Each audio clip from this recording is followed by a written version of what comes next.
لامين يامال ما بيعرفش يلعب كورة. ده اللي الناس قالته لما شافت اللقطة دي للامين يامال وهو عمال كل شوية يحاول يسدد بالكورة دي وكل مرة تطلع بره. بس الحقيقة ان يامال هنا كان بيجرب كورة كاس العالم 2026 تريوندا، والحقيقة ان علماء الفيزياء قالوا ان الكورة دي اصعب كورة ممكن تتحكم فيها من بعد كورة الجابولاني، لا ده كمان اسوأ منها.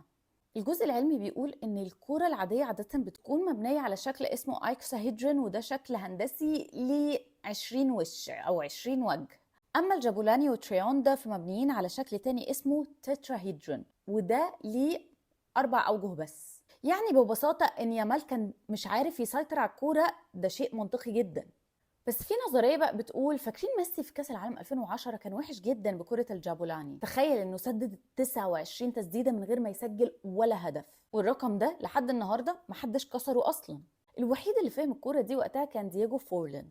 ليه؟ لان اديداس بعتت له الكوره قبل البطوله ب3 شهور عشان يتمرن عليها، وفعلا النتيجه كانت انه كسب الحذاء الذهبي وكمان افضل لاعب في البطوله. فيمكن اديداس دلوقتي بتعمل كده مع لامين يامال عشان يلحق يتمرن على الكوره قبل كاس العالم 2026، خصوصا ان هو من اهم الرياضيين اللي بيمثلوا اديداس دلوقتي.